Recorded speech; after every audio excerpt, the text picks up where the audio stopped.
Assalamualaikum everyone. Today's lecture is our lecture number 10. In previous lecture we have discussed about the transport layer, what is transport layer and what are its functionalities, and we have looked into the service of unreliable delivery using the UDP, and we have concluded our last lecture in UDP checksum. So today's lecture is about the second type of service, which is the reliable service or the reliable delivery of data. So in this lecture we will be covering how reliable data transfer is being made at the transport layer. It is one of the important functionalities of the transport layer, and it is one of the sophisticated functionalities of the transport layer. So before going on to the formal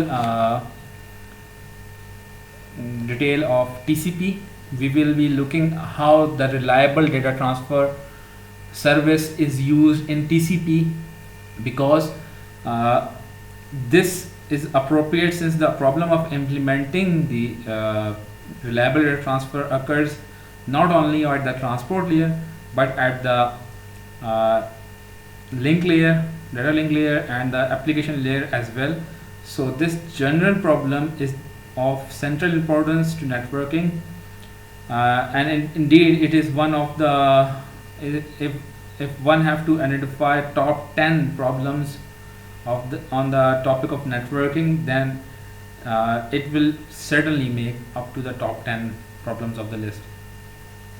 So in this we will be examining how TCP is work on the principle, because TCP's basic functionality is to reliable deliver the data. How it is, what is the background and how the TCP algorithm basically works on the reliable data transfer. We will be considering some scenarios and some cases in which we will be resolving the real life or the real time problems of the TCP. So firstly we go into the example that if assume that the channel on which the data has to be transferred, on which the data has to be transmitted, the channel is basically your physical medium. If the physical medium of the channel is been reliable, then there is no need to worry about the data delivery, because the channel can reliably transfer the data. There can be no loss. Reliable channel is an ideal channel in which there is no loss, there is no delay, packets or the segments are being delivered in order. Packets can never be late or cannot be out of order.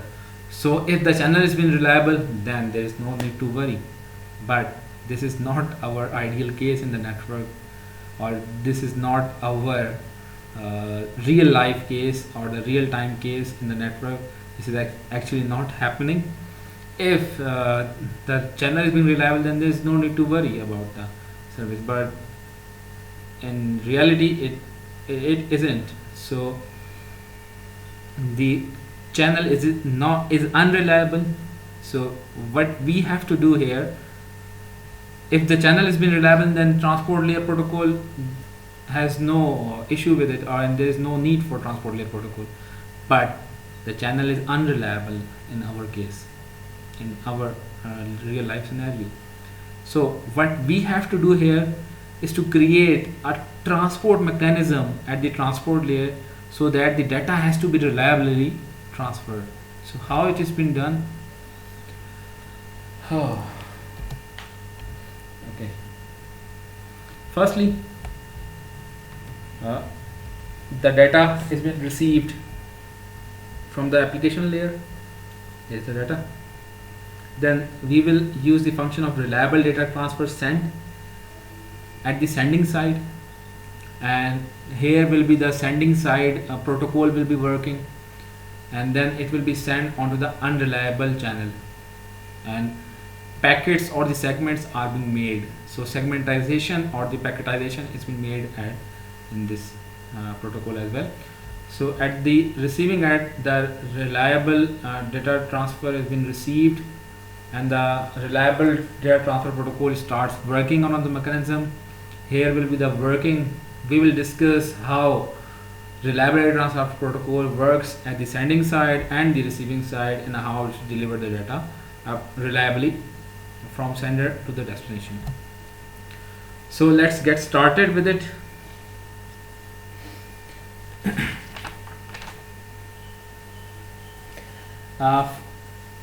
Before going into the details, let me tell you first that these functions that means what are their meaning. The RDT send function means the call from above or from the application that pass the data to deliver to the receiver upper layer, and this UDT send means is being called by the RDT protocol to transfer the packet over the unreliable channel to the receiver. Okay, and this RDT receive means when the packet arrives on the receiving side.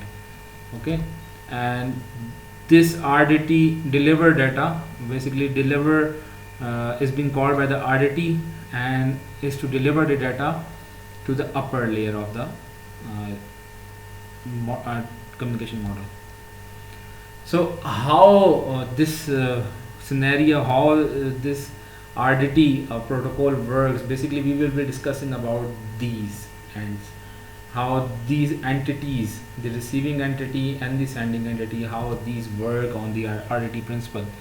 So we will incrementally develop the sender and the receiving end. Firstly we will develop the sender end and then the receiving end using the RDT concepts or of the protocol.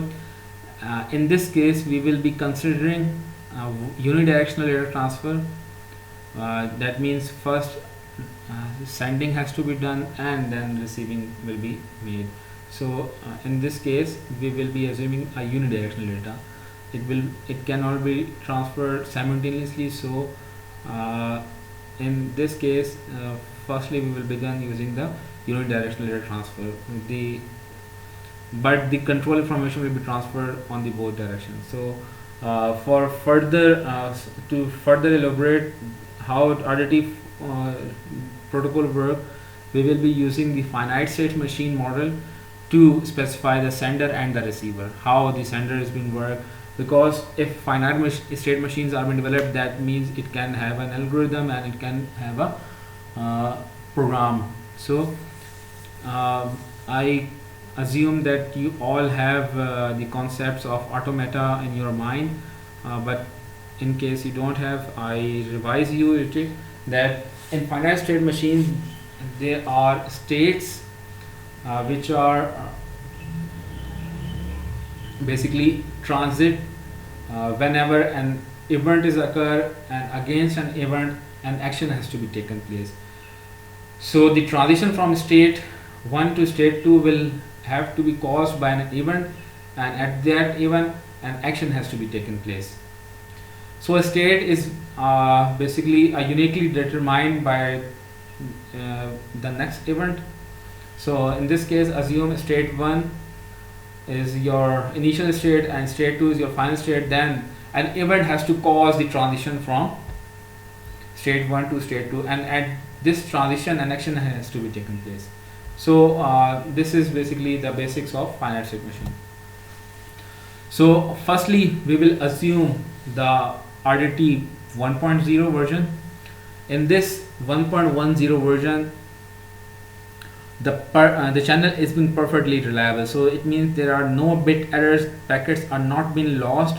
So for sending and receiving end we will be having a separate finite state machine models, though the sending end will have to send the data on the channels and the receiver will have to receive the data from the channel, because the channel has been reliable. In case of reliable channel, then there is no need for the reliable data transfer protocol has to be developed. So in this case the data will be received from the above layer and it will be sent immediately, because the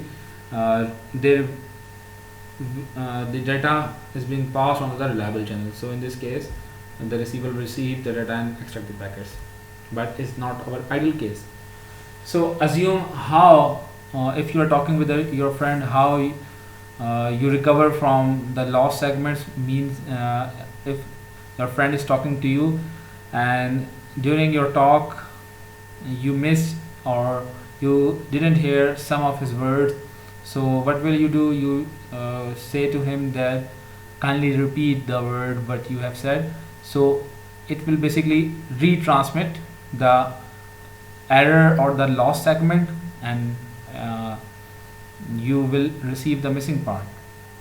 So we will be utilizing that type of concept in which the data can be lost. So our channel is not error free, is having bit errors. So in RDT 2.0 the channel is unreliable and it consists of bit errors. So it means the channel can flip the bits and it can also flip the order of the bits. So in this case checksum is utilized to detect the bit errors. I have discussed this type of checksum in the previous lecture. The UDP checksum, basically the functionality of checksum of UDP and the TCP is similar. So there is no difference between the UDP and the TCP checksum. So checksum will be utilized to detect the bit errors. So our question is, how we will recover from the errors? So for the successful packet which is error free, the sender will send the acknowledgement that the packet which is being received is error free, is okay. If the received packet is having some error, then we will send a negative acknowledgement. So the sender will, if the sender receives the negative acknowledgement, then it will retransmit that particular packet. Okay.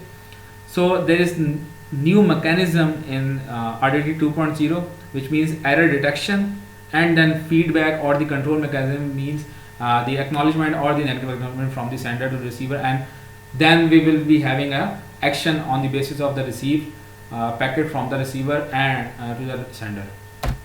So firstly we will see the sending end. This is our sending portion and this is the receiver portion. So firstly sender will have to wait from the until the data has been received from the application layer. It will be waiting. So what it will do, it will as soon as receive the data from the application layer, it will make the packets. How it will make the packet? It will basically send the data onto the RDT send function. And how it will make the packet? The event will be the action will be taken place of sending the packet. How it will be sending the packet will make the packet. It will make the packet of data and will insert the checksum, and then it will pass on onto the function of UDT send to send the packets onto the unreliable channel. So when the transition from waiting state to the waiting state for acknowledgement has been taken place, this actions and this event has to taken place.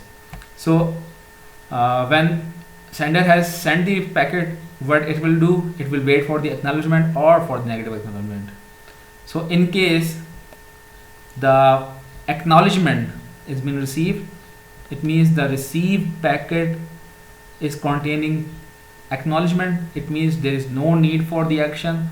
You will have to send another packet. So it will basically go to the waiting state from the application layer.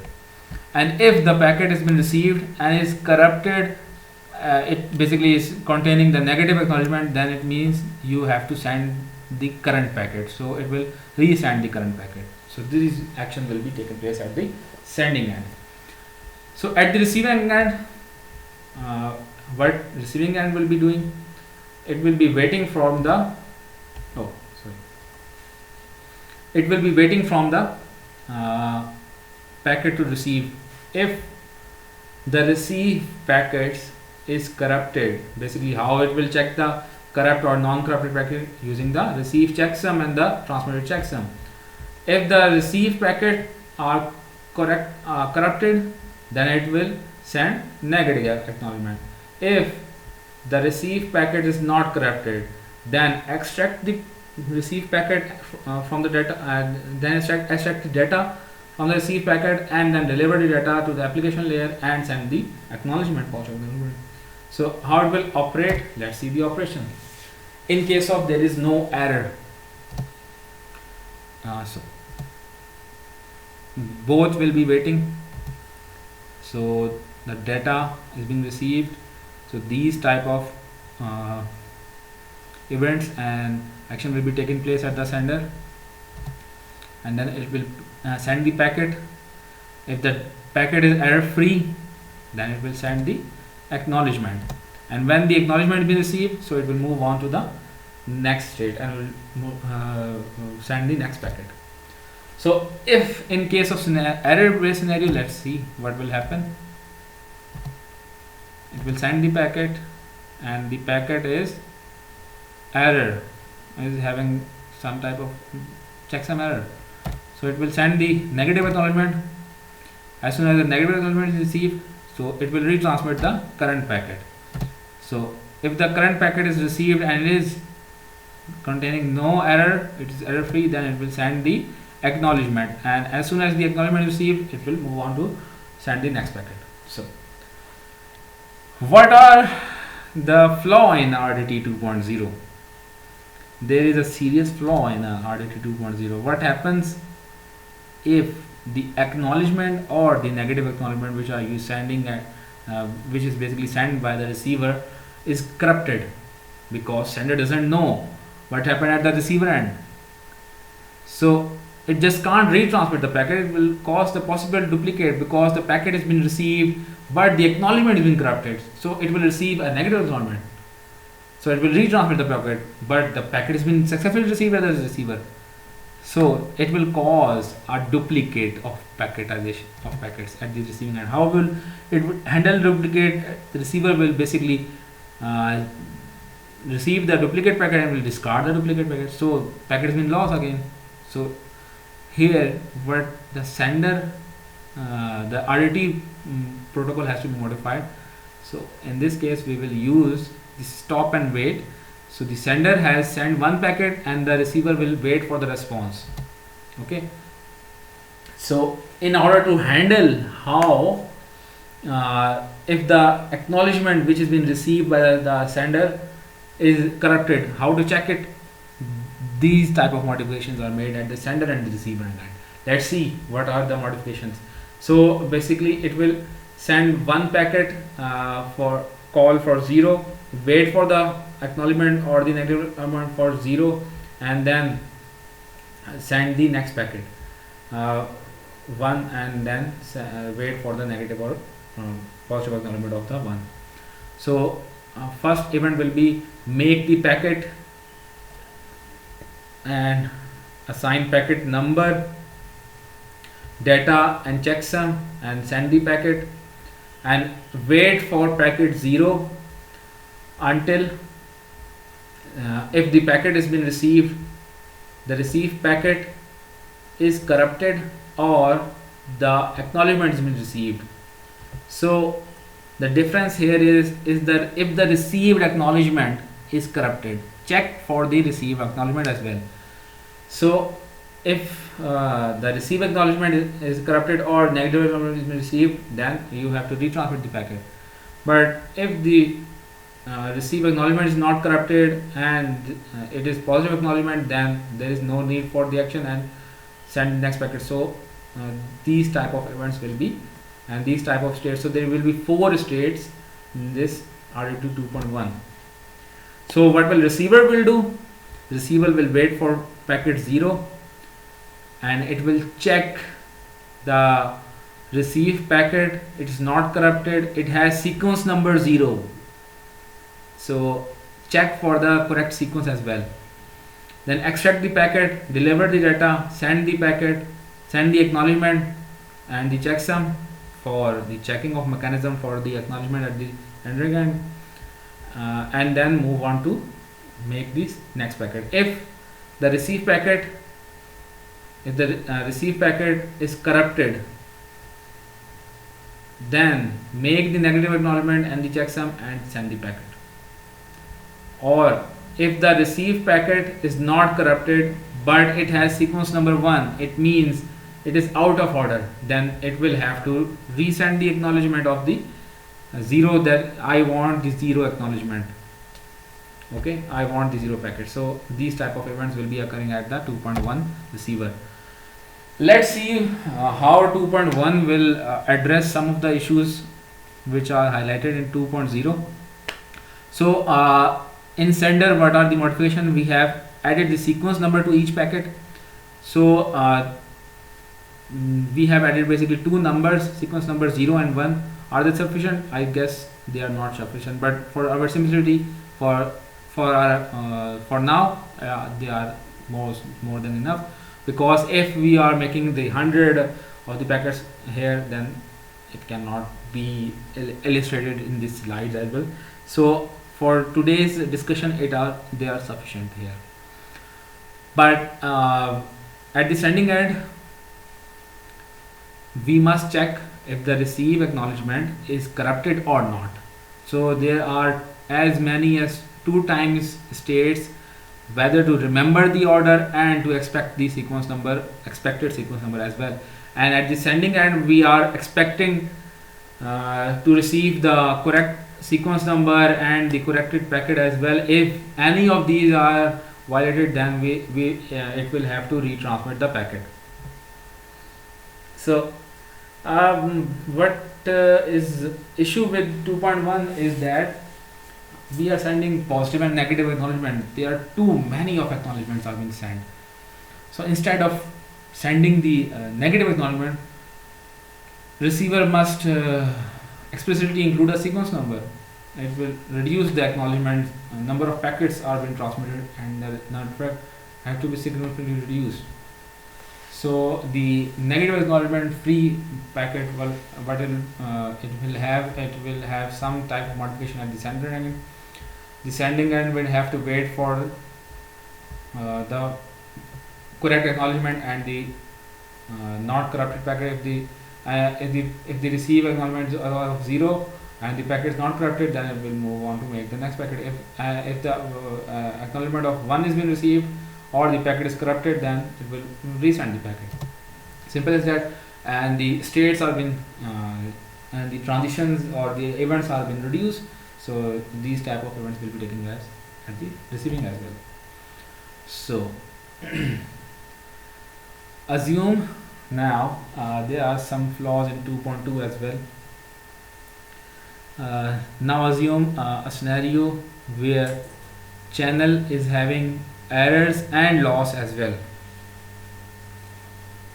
Now assume the channel can also lose the packets, that will be data or our acknowledgement. So if the data or the acknowledgement is lost, what it will do? Basically we are waiting for if the data has been lost, if the packet 0, assume packet 0 has been lost, basically we are waiting for the acknowledgement here. We have sent the packet number 0, the sender has successfully sent the packet number 0, but it's been lost. So both receiver and the sender are being waited. So for how much they will have to wait? Indefinitely here. So the waiting time here is infinite. So both the sender and the receiver are waiting here for infinite time, which means the process or the communication has been halted forever. So if the data has been lost, 2.2, 2.1, both the protocols doesn't address this issue. So for 3.0, assume the packet has been lost. So what it will have to do? Retransmission is not possible. Receiver hasn't known. Receiver has been waiting for the data has to be received. But whenever the data has been received, it will send the acknowledgement. The data hasn't been received, and it will not be received forever. So both will wait forever. So what here approach will be is to add the timer. So what if the acknowledgement hasn't been received by the receiver, by the sender, then after some time sender will have to resend the packet, assuming that packet has been lost. So the timer will be having a play here, the countdown timer basically, and the countdown timer will be implemented at the sender end, because sender has sent the packet. Receiver hasn't known when the packet has been sent, so we cannot implement the timer at the receiving end. The receiving end will not be having a timer, the sending end will be having a timer, the countdown timer. So when the packet is been transmitted, the timer will start, and if the timer is expired, the packet will be retransmitted. So in case of loss, the packet will be retransmitted and the receiver will receive the packet. So the sender will be somewhat modified here. So what we will do, wait for the packet number 0, and when the packet number 0 has been received, we will make the packet and send the data using make packet, and 0 number data and checksum will be added, and it will be sent. As soon as it will be sent, and the timer will be started. So when we will shift from this state to waiting state for acknowledgement 0, the timer has been started. If the data received is packet is having a corrupted packet, or is the out of order acknowledgement, then we will have to do nothing, let the timer expire. If the timer is expired, then we will resend the packet. So basically what we will do here is to let the timer expire. In case the acknowledgement is out of order received, or the received packet has been corrupted, let the timer expire. Maybe the correct segment may be received. So if the packet has been successfully received and is having the correct acknowledgement, then what action will be done is to stop the timer and move on to make the next packet. So this type of events will be occurring at the sender, and these type of event will have to make sure that the packets are been correctly received and the timer functionality has been done. So let's see how it will take place. Assume we will be considering some type of cases. Assume there are no loss in the first case. So what will type of events will be occurring at the sending end? We will send the packet number 0. Receiver will receive the packet number 0. Simply then it will send the acknowledgement number 0. So sender will receive the acknowledgement 0. It will send next packet, packet 1, and receive the simple as that, and communication will concluded. Assume there are no losses here, so successful transmission. Assume our second case in which packets are been lost. So packet number 0 has been sent, acknowledgement number 0 has been received, but here packet number 1 has been sent and packet has been lost. So receiver hasn't received the packet and sender is waiting for the packet. If we didn't add the timer here, so sender and receiver will be waiting for packet number 0 and acknowledgement number 1. Packet number 1, receiver will be waiting for packet number 1 and sender will be waiting for acknowledgement 1 indefinitely. If the timer has been added, after some time, after the timeout, it will resend the packet 1. So it will wait for the timer to be expired. So it will resolve the issue. But assume if the acknowledgement is being lost. Assume our third case. Here packet 1 has been received, but what has been occurred here is that the sending the acknowledgement of packet number 1 has been lost. So what sender will be waiting for is to receive the acknowledgement. Whenever the timer has been expired, it will resend the packet. So it will detect the duplicate acknowledgement and will send the current acknowledgement, then it will resolve the issue. And now assume our worst scenario here. If we have set it the timer, but we have set it incorrect timer, it is premature, means uh, it is very short. The timer time has been very short. So it will, what will happen here, or the acknowledgement has been delayed. So packet 1 has been received, but here the acknowledgement is sent by the receiver, but the acknowledgement has been delayed for some reason as well. The network has been congested. So what will happen here, the timer will be expired, but when the timer expired, what sender will do, it will send the packet number 1 again, but after some time the acknowledgement number 1 has been received. Now here receiver will detect the duplicate packet and it will send the packet number acknowledgement for 1. But as soon as the sender has received the acknowledgement 1, it will send the next packet, and our communication will be something like that, and it will be having some time of delayed acknowledgement or delayed premature timer. So it will cause our communication to be in some time of complicated way. So this was our today's lecture for RDT. I hope you understand all the concepts of RDT very well.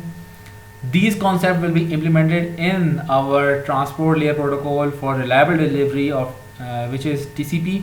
These concepts will help us to understand the TCP in a more significant way. So I hope you will revise these lectures and make sure that these lectures, if you have any question, and make sure that if you have any question, then let me know in the message, and we will discuss your questions in our question and answer session. Thank you for today.